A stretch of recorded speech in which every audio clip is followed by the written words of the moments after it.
Hi, my name is Sterling Carl Tucker. I'm the godly, glorious, gorgeous genius guru, founder of God's KRATOM Kingdom. And I know what you're thinking. What makes this guy look, act, sound, feel, and do so amazing? And the answer is the world's best kratom and God mode.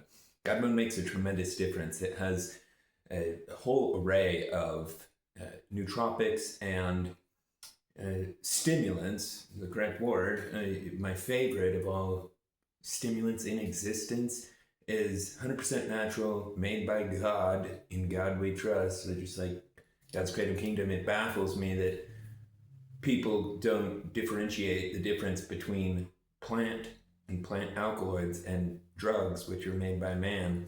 Anyway, it's a bark of a tree called yohimbe, the yohimbe tree, and the bark of it has an alkaloid in it called yohimbine, and it's the extract is standardized to 2% yohimbine. A full serving for someone that hasn't taken it is like 50 milligrams, which contains 1 milligram of yohimbine. And that is the stimulant equivalent. For me personally, I'm just talking about me, not medical advice or anything like that. But the equivalent of taking an Adderall. In fact, it's definitely stronger than Adderall, for sure. I've been prescribed Adderall and pretty much everything known to man my whole life. I don't take any prescriptions now because plants work so much better. They produce the desired result without 100 different side effects.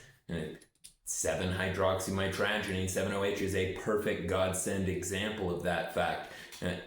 7-OH, it is so important that people discuss and circulate these facts. 7-OH is thoroughly lab studied. Anybody can access the lab studies on the National Institutes of Health and Journal of Medicine, which is nih.gov. You can Google search nih.gov 7-OH or 7-OH NIH, and it'll bring up all these different lab studies. And in those lab studies, it is very, very, very clear that 7-hydroxymitragynine is a partial agonist at the mu-opioid receptor, which means it does not cause respiratory depression to a lethal level.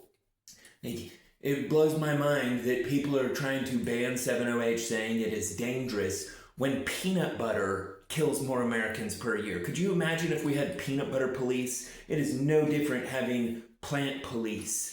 And peanut butter, I don't know if you know this, but I think it kills like 100 or 150 Americans per year. You'd have to ask Google. But unquestionably way more dangerous than peanut butter is Tylenol or ibuprofen.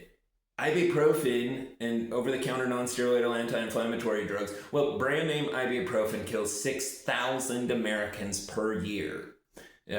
Non-steroidal anti-inflammatory drugs kill 16,500 Americans per year. Those are the ones that die from internal bleeding, and it puts over 100,000 in the emergency room with the most horrific, painful internal bleeding that could ever be imagined.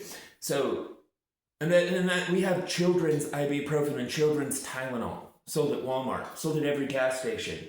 And so yeah, it's just really important that those facts are communicated, so the next time a monkey suggests that we ban 7-OH, we're able to exploit either their stupidity or their corruption. One of the two. It's unquestionably one of each.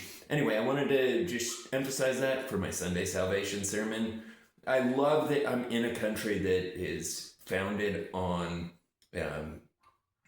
faith in God. And I can say that for sure because the mod are like, it's on every coin, every dollar that exists. It says, "In God we trust," which is faith in God. Trusting God is faith in God. Anyway, because the plants that our maker, like, I'm not a believer of any specific religion or anything like that, but I do know, I just go on scientific data. That's, if I observe it, if I can replicate it, I will believe that. And it's not a belief, it's understanding. I don't believe anything, I understand things. Belief is synonymous with the precursor to insanity, in my opinion. But anyway, what I'm getting at is that God made the plants, or whoever made us made the plants, clearly for a reason. Our bodies will die if we try to go without plants. We cannot live long term without plants. and it is the foundation and keystone to human health and happiness. Our country's also defined or founded on the right to pursue happiness. Happiness means feeling good. Ben Franklin said beer is proof, or alcohol is proof that God wants us to be happy. I disagree with that. Alcohol is a punishment. I'm so grateful I don't drink at all.